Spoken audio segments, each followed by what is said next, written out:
professions as you know it today will become meaningless. So many of you will be out of your vocation unless you do something that a damn machine cannot do. You must be equipped with something beyond your intellect. Only then you will be relevant, then artificial intelligence won't disturb you.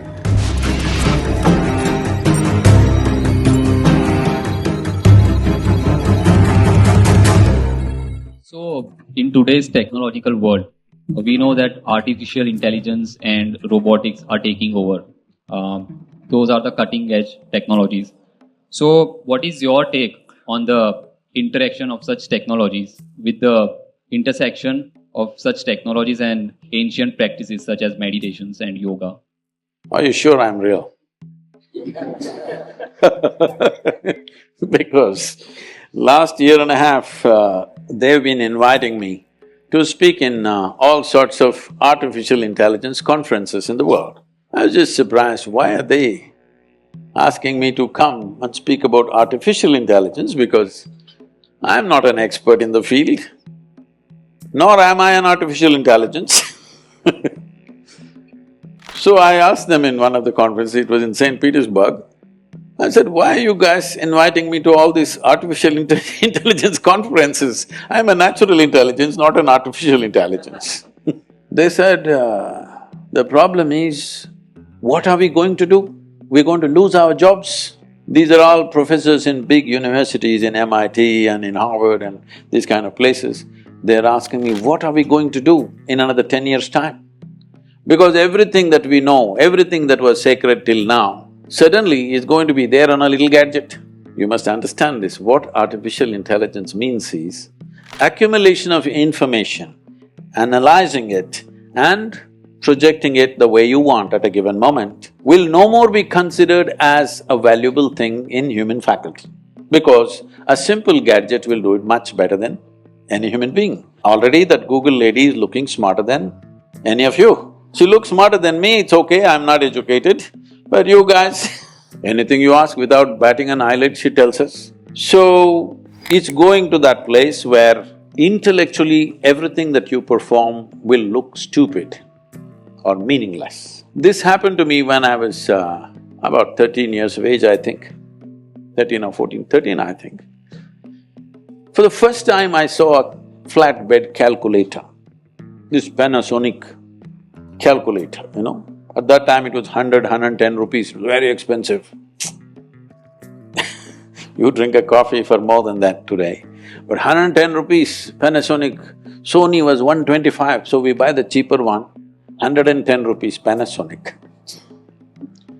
And they show me this, I never bought them. Somebody brought one and they showed me, took. Results. Then first thought that came to me is, why the hell am I wasting my life in the mathematics classes? I said, all I need is this, I don't have to go to the math class. Whatever question you ask, took. A 100-rupee thing can tell you why this torture for 10 years going through this arithmetics and mathematics and all kinds of things. It can even do sin theta, cos theta, whatever nonsense you want. Then only I thought, we must make a big machine which does all this rubbish so that I don't have to go to school. At last, the dream is coming true. In the next 10-15 years, the education as you know it, professions as you know it today will become meaningless, because right now, they've created these machines.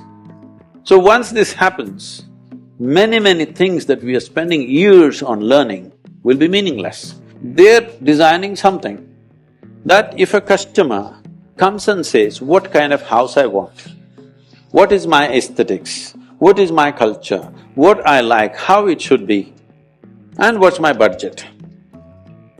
A machine designs a complete house, 10 different alternatives that you want, including paintings, hangings in the wall, the furniture, the works. Now they're saying in another 5 to 7 years, they're saying, it can even print the house and build it. So just imagine the design, guys. So many of you will be out of your vocation unless you do something that a damn machine cannot do. All of you should gear yourself for this now. You must be able to do something beyond your intellect. Human being has many layers of intelligence. Intellect is only a small part of it. Right now, our education system is completely dedicated to intellectual development of the human being, and we think that's the grandest way to live. No, it is not. In the yogic way of looking at things, we look at human intelligence as 16 parts. If you explore other dimensions of intelligence, only then you will be relevant. When everything intellectual means your intellect cannot function without accumulated data. Now, whatever is data assimilation, analysis and execution of that analysis, a machine will do better than you. A human being can always make mistakes, can always fudge information, but a machine is clear-cut.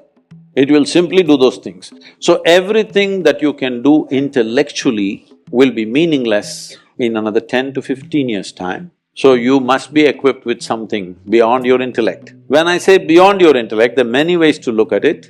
I will make a simplistic example. Simplistic because if we go into more sophisticated examples, we'll have to do a lot of exploration. For example, what did you eat for lunch?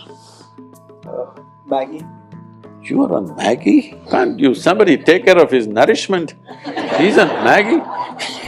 Okay.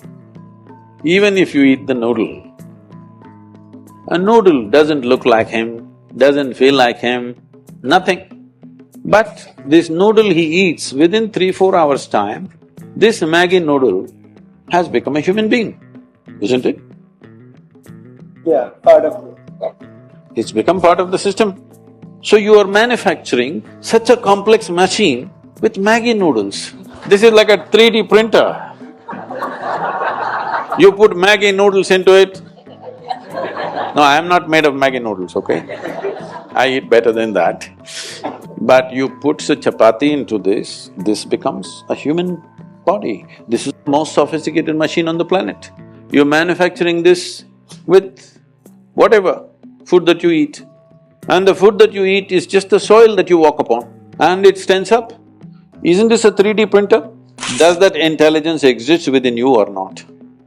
Not even in your brain, in your gut? It does. It does. So if only you found conscious access to this dimension of intelligence, you would live magically, isn't it? Then artificial intelligence won't disturb you, you will be very happy because all the menial jobs if the machines do, what a wonderful world. I'm looking forward to that.